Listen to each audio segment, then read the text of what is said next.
Hello everyone, এখন আমি narration চেঞ্জের উপর পার্ট 2 ভিডিওটি আপলোড করছি। আজকে এখানে থাকবে ইন্টারেটিভ সেন্টেন্সের কীভাবে ডাইরেক্ট থেকে ইনডাইরেক্ট করতে হয় এবং ইম্পারেটিভ সেন্টেন্সের কীভাবে ডাইরেক্ট থেকে ইনডাইরেক্ট করতে হয়। ঠিক আছে, দেখো ইন্টারেটিভ সেন্টেন্স আমরা জানি যে দু রকম, শুরুতে যেমন হোয়াট WH ওয়ার্ড দিয়ে থাকতে পারে, হু, হুইচ, হোয়াট, হোম, এই সমস্ত WH ওয়ার্ড দিয়ে ইন্টারেটিভ সেন্টেন্স হতে পারে। এটা একরকম হয়, আবার কোনো সাহায্যকারী ভার্ব বা মডেলস দিয়েও ইন্টারেটিভ সেন্টেন্স হয়।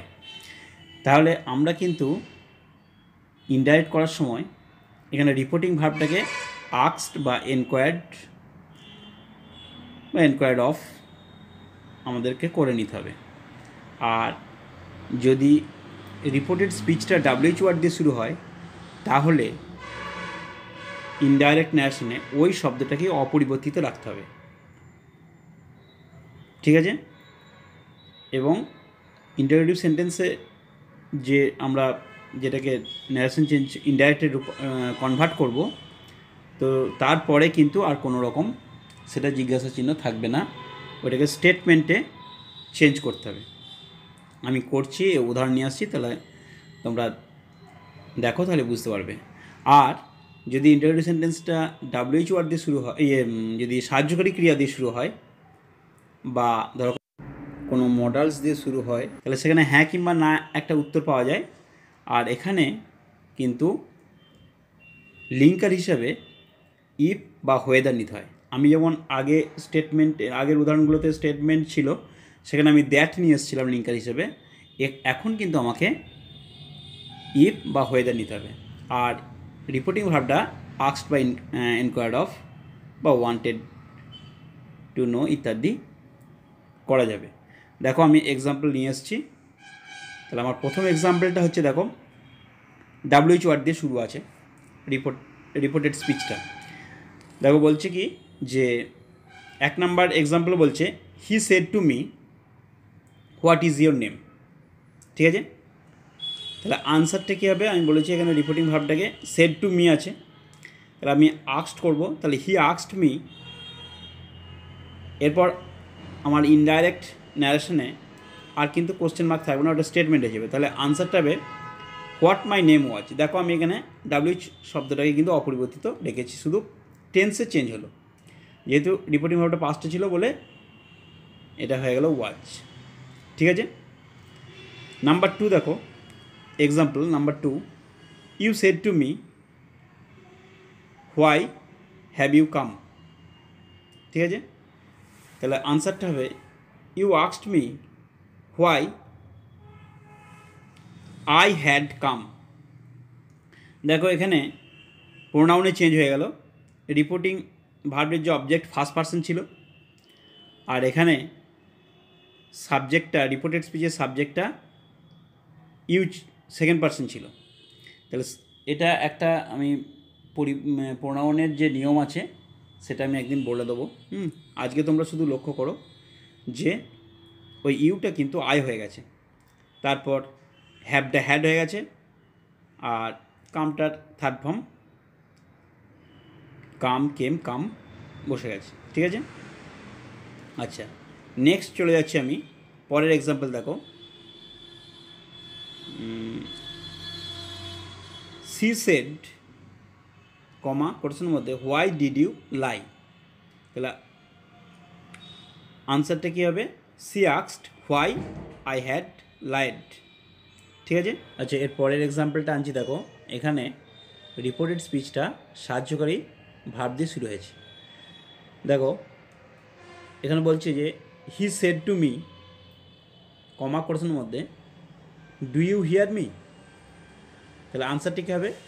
হি asked me if I hard হিম। দেখো এখানে আমি প্রোনাউনের নিয়মটা বলিয়ে দিচ্ছি, তোমরা খেয়াল রাখবে। রিপোর্টেড স্পিচে যদি সেকেন্ড পারসন থাকে তাহলে সেটা ইনডাইরেক্টে পরিবর্তন হবে রিপোর্টিং ভার্বের অবজেক্ট যে পারসন থাকবে।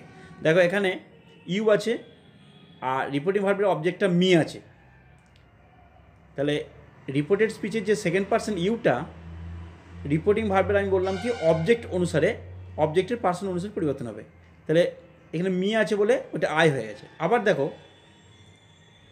রিপোর্টেড স্পিচে যদি ফার্স্ট পার্সন থাকে তাহলে সেইটা পরিবর্তন হয় রিপোর্টিং ভার্বের কর্তার পার্সন অনুযায়ী। এখানে রিপোর্টিং ভার্বের কর্তাটা হি আছে, সেই কারণে এটা মিটা হিম হয়ে গেছে। দেখতে পাচ্ছ? তাহলে এইটাই হচ্ছে নিয়ম, আর অন্য কিছুই নিয়ম না। পরের এক্সাম্পলটা দেখো, I said to her did you have tea. তাহলে আনসার হবে I asked her if she had tea. দেখো এখানে দুটো হ্যাড হলো কেন? একটা ডিডের জন্য হ্যাড এসছে, আর একটা হ্যাবের থার্ড ফর্ম হ্যাড হয়ে গেছে। ঠিক আছে? আর ইউটা এখানে সি হয়েছে কারণ রিপোর্টিং ভার্বের অবজেক্টটা হার আছে বলে। আচ্ছা, নেক্সট চলে যাচ্ছে আমি, I said to him did you go there. তাহলে আনসারটা হবে I asked him if he had gone there. ঠিক আছে? আচ্ছা, পরের এক্সাম্পলটা দেখো, he said to me where do you live. তাহলে আনসারটা কী হবে? He asked me where I lived. ঠিক আছে? তারপরটা দেখো, I said to her comma কোর্সের মধ্যে why are you so sad. তাহলে আনসারটা হবে I asked her why C was so sad. ঠিক আছে? আচ্ছা, এরপর আমি ইম্পারেটিভ সেন্টেন্সের কীভাবে ডাইরেক্ট থেকে ইনডাইরেক্ট করতে হয় সেটা দেখাচ্ছি। দেখো, ইম্পারেটিভ সেন্টেন্স এখানে বাক্যটি আদেশমূলক হতে পারে, অনুরোধমূলক হতে পারে। তাহলে আমরা সেন্স অনুযায়ী আমাদের রিপোর্টিং ভার্বটাকে যেমন রিকোয়েস্ট করতে হতে পারে, বেগ, অর্ডার, কমান্ড, টেল, অ্যাডভাইস, ইনস্ট্রাক্ট, ফরবিড ইত্যাদি রিপোর্টেড স্পিচের অর্থ অনুযায়ী আমাদেরকে রিপোর্টিং ভার্বটাকে চেঞ্জ করতে হবে। আচ্ছা, এটা হচ্ছে 1 নম্বর নিয়ম। আর 2 নম্বর নিয়ম হচ্ছে, এখানে কিন্তু আগের মতো কোনো দ্যাট বা ইফ, ওয়েদার এইসব লিঙ্কার বসবে না। এখানে রিপোর্টেড স্পিচের যে ভার্বটা তার আগে টু বসাতে হয়। ঠিক আছে? আর 3 নম্বর নিয়ম হচ্ছে, যদি সেন্টেন্সটা নেগেটিভে থাকে তাহলে ওই যে বললাম ভার্বের আগে টু বসাতে হবে, তার আগে একটা নট বসাতে হবে। যেমন ধরো not to do, not to go ইত্যাদি। তবে ফরবিড ভার্বটা নিলে আর নট শব্দটি বসাতে হয় না। তো কিছু বাক্যের ক্ষেত্রে যদি প্লিজ থাকে সেখানে কাইন্ডলি, পোলাইটলি এই শব্দগুলোকে নিয়ে আসতে হয়। তাহলে আমি চলে যাচ্ছি, চলো এক্সাম্পল নিয়ে আসছি। আমার প্রথম এক্সাম্পলটা দেখো, he said to me comma কোটেশনের মধ্যে লিভ দ্য রুম। দেখো এখানে অর্ডার বোঝাচ্ছে সেন্স অনুযায়ী। তাহলে আনসারটা কী হবে? He ordered me to leave the room. আচ্ছা, 2 নম্বর দেখো, I said to my friend wait till I come. এটা আমি টোল্ডও করতে পারি বা রিকোয়েস্টও করতে পারি। তাহলে আমি রিকোয়েস্ট যদি করি তাহলে I requested my friend to wait till I come. ঠিক আছে? তারপর দেখো 3 নম্বর বলছি, দ্য টিচার সেড কোর্সের মধ্যে বি কোয়াইট। তাহলে এটা অর্ডার আনতে পারি, the teacher ordered to be quiet. Next দেখো বলছে, father said to me do not tell a lie. ঠিক আছে? এর আনসারটা হবে ফাদার অ্যাডভাইসড করতে পারি বা টোল্ড করতে পারি।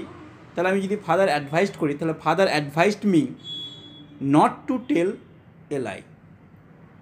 আবার এটা যদি আমি ফরবেড ব্যবহার করি তাহলে ফাদার ফরবেড মি, তখন আর নট বসবে না, টু টেল এ লাই।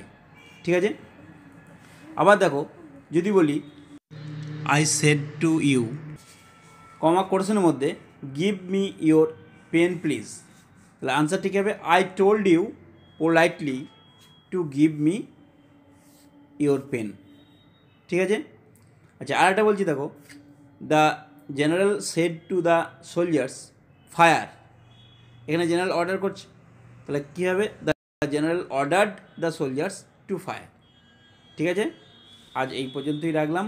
আমার নেক্সট 3 নম্বর ভিডিওটা ন্যারেশন চেঞ্জের উপর 3 নম্বর ভিডিওটা আমি এর পরের দিন আপলোড করব।